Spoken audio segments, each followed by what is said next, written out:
चलिए पार्ट 7 के लिए मैंने डेटा ऑलरेडी ले लिया है, जो कि आपको दिखाई दे रहा है। मैंने यहाँ पे एक डेटा इस तरह से लिया है, एम्प्लॉय के नाम लिखे हैं, फिर डेजिग्नेशन लिया है, स्टेटस लिया है। अब डेजिग्नेशन और स्टेटस में क्या फ़र्क है, मैं आपको ये समझाना जरूर चाहूँगा। यहाँ पे designation manager, supervisor, clerk, worker, peon, ऐसे डेजिग्नेशन है। कंपनी के अलग अलग पोस्ट के एम्प्लॉय, मतलब एम्प्लॉय के पोस्ट है, आई मीन टू से।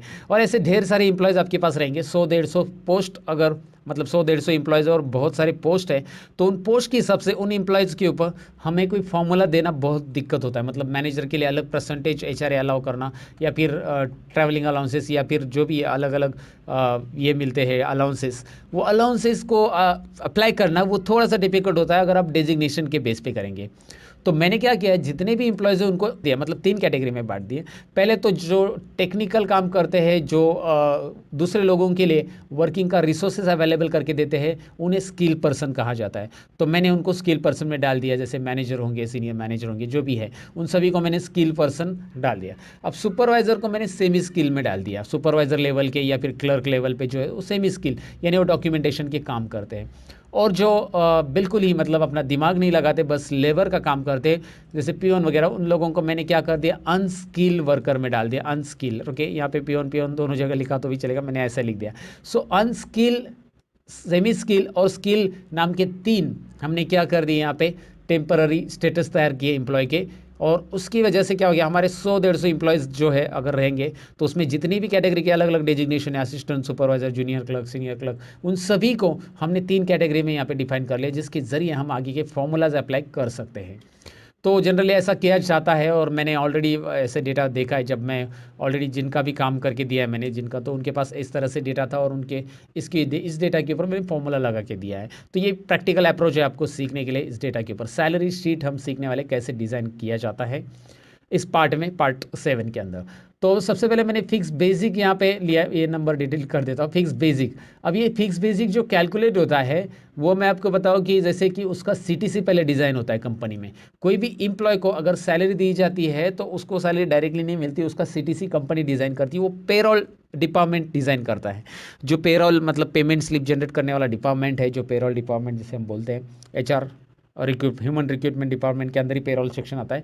तो पेरोल सेक्शन में क्या होता है कि सीटीसी यानी कॉस्ट टू कंपनी, कंपनी को उस एम्प्लॉय के पीछे कितना खर्चा है एक साल में, वो डिज़ाइन करके उसका सीटीसी मतलब एनुअली सपोज उस एम्प्लॉय को 5 लाख खर्चा है, तो उसके हिसाब से उसका फिक्स बेसिक वगैरह निकाला जाता है, राइट।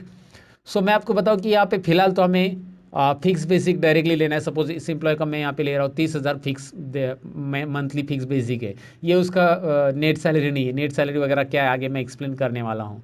ये 25,000 मैं यहाँ पे ले रहा हूँ उसका फिक्स बेसिक। यहाँ पे मैं ले रहा हूँ इसका 18,000 rupees fix basic. Fix basic इस तरह से है, यहाँ पे 12,000 रुपये मैंने फिक्स बेसिक लिया, और इसका लिया 10,000 रुपये। ये मैंने अमाउंट टाइप कर दिया ऐसे।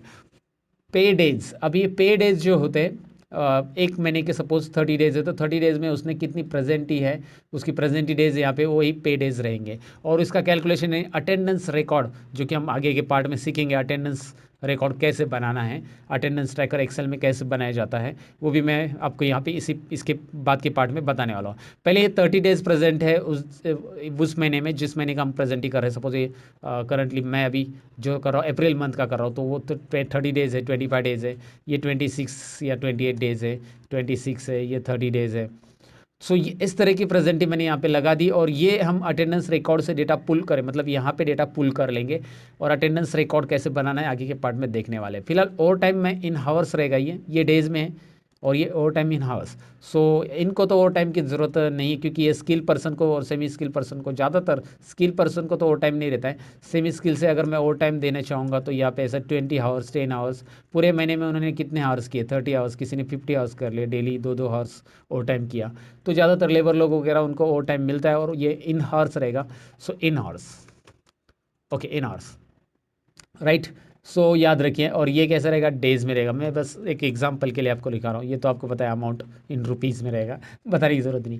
करंट मंथ बेसिक कैसे कैलकुलेट करते हैं, ये यहाँ पे देखना ही वाले हैं हम लोग। सबसे पहले तो करंट मंथ बेसिक कैसे होगा, सिंपल है, CM basic, current month basic, ये उसकी फिक्स बेसिक है।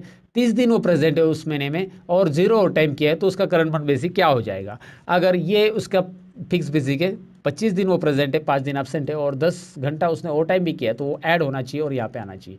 तो उसके लिए इज इक्वल टू हम अपना कस्टमाइज फॉर्मूला बनाएंगे, बहुत सिंपल है, मैं जूम कर लेता हूँ। इज इक्वल टू हमारा क्या है, ये सैलरी है fix basic, this is our fix basic E2।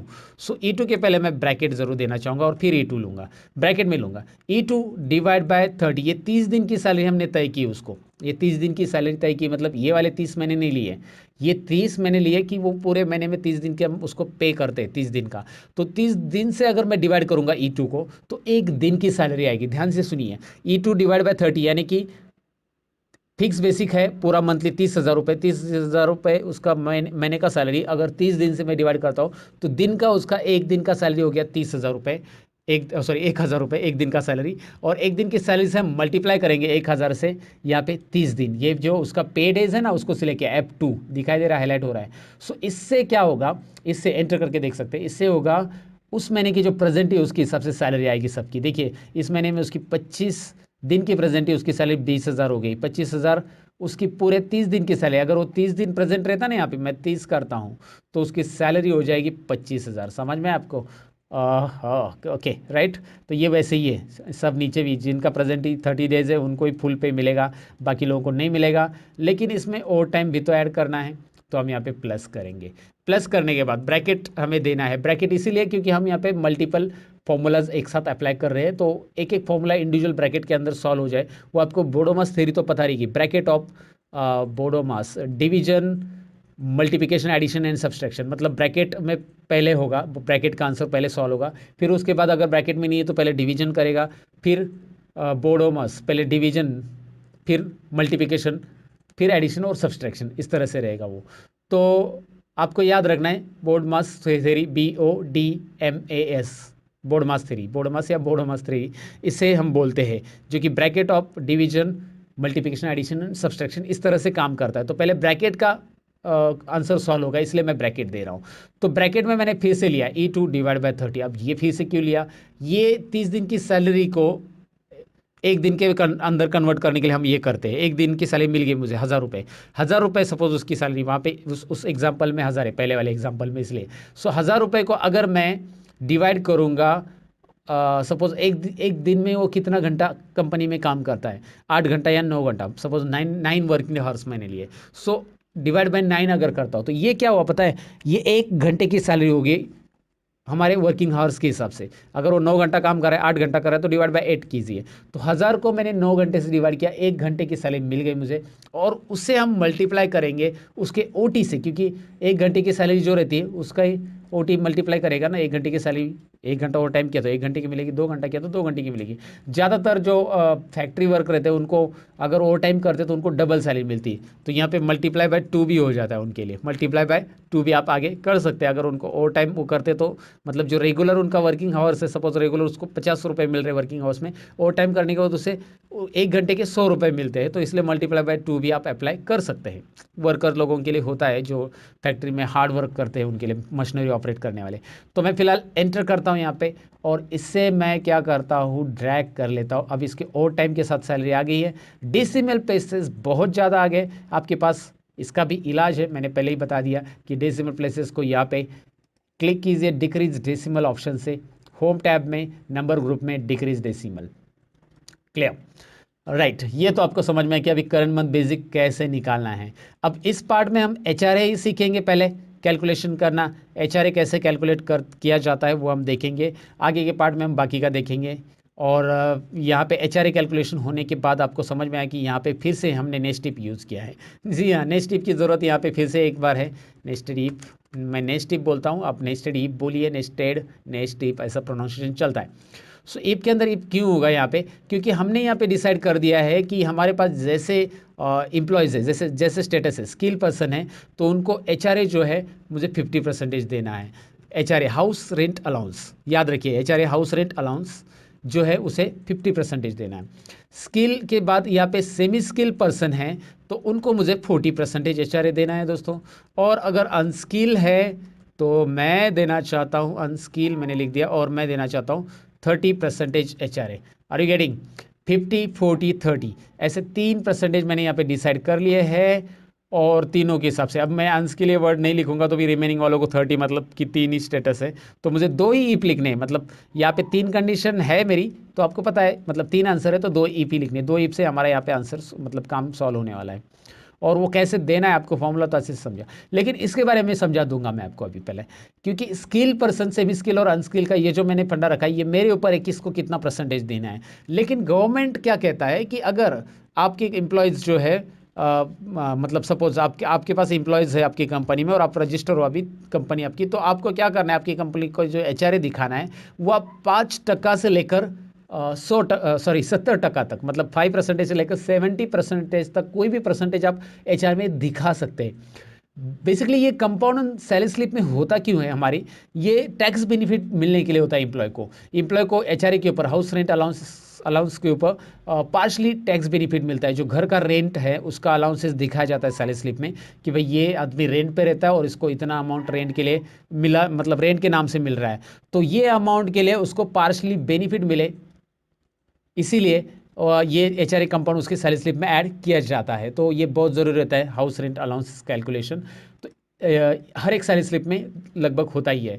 तो मैं यहाँ पे क्या करूँगा, ई ओपन ब्रैकेट और ओपन ब्रैकेट के बाद यहाँ पे देखिए logic test, value true value false. चलिए शुरू करते हैं। यहाँ पे ई में हमारी लॉजिक क्या रहेगी, ये हमारा जो स्टेटस है उसे हम सिलेक्ट कर लेंगे। स्टेटस में अगर स्किल है तो, जैसे हमने अभी दिया था ना होलसेल रिटेलर, वैसे ही कुछ है। स्किल है तो बेसिक के ऊपर रहता है, ये बेसिक के ऊपर 50%, जो अभी करंट मंथ बेसिक नहीं लेना है मुझे, फिक्स बेसिक लेना है, लेकिन उसके ऊपर 50% देना है, तो मैंने ये दे दिया। सो फिक्स बेसिक लेने के लिए मैं बस ये सेल को चेंज करूंगा, यहाँ पे H2 की जगह इस H2 को सिलेक्ट कर लूँगा और फिक्स बेसिक को E2 कर दूंगा, राइट। सो ये फॉर्मूला दिखाई दे रहा है, अगर स्किल पर्सन है तो 50% एचआरए उसके फिक्स बेसिक पे कैलकुलेट होगा। कॉपी करूंगा मैं यहाँ पे इस फॉर्मूला को, यहाँ पे कॉमा करके पेस्ट कर दूंगा। स्किल की जगह बस यहाँ पे सेमी लिख दूंगा आगे, और सेमी लिखने के बाद 50 की जगह, आपको पता है 50 की जगह 40% यहाँ पे तय किया गया है सेमी स्किल को, और अनस्किल को 30% है तो कॉमा, और डायरेक्टली फिक्स बेसिक इनटू 30%, क्योंकि हमें तीसरा ईप की ज़रूरत यहाँ पे है नहीं है, 2 ईप की ज़रूरत है, 3 कंडीशन 3 आंसर 2 ईप। तो यहाँ पे आपको पता चला कि स्किल पर्सन है 50 दे दिया, सेमी स्किल है मैंने 40 दे दिया, अनस्किल है मैंने 30 दे दिया। पूरा फॉर्मूला एक बार ध्यान से देखिए और फिर आपको एंटर कर देना है। देख लिया आपने, एंटर किया, एक्सेप्ट कीजिए, और अभी इसको आपको डबल क्लिक करना है, मिल जाएगा आपको आंसर। ओह एक्स्ट्रा क्या आ रहा है, डिलीट कर दो। ओके, सो यहाँ पे आपको समझ में आया कि मैंने ये कैलकुलेशन कर लिया है एचआरए तक। सीएम बेसिक भी कैसे कैलकुलेट करना है हमने सीख लिया। हमने फिर से नेक्स्ट टिप का एग्जांपल इस सैलरी शीट में देख लिया, मतलब सैलरी शीट के अंदर डिज़ाइन करना सीख लिया कि किस तरह से एचआरए हम कैलकुलेट करते हैं। अब हम पार्ट 8 में मिलेंगे क्योंकि पार्ट 7 खत्म हो चुका है। Thank you very much for watching guys. मिलते हैं पार्ट 8 के अंदर, जिसमें हम टीए डीए वगैरह सारी चीज़ें सीख लेते हैं।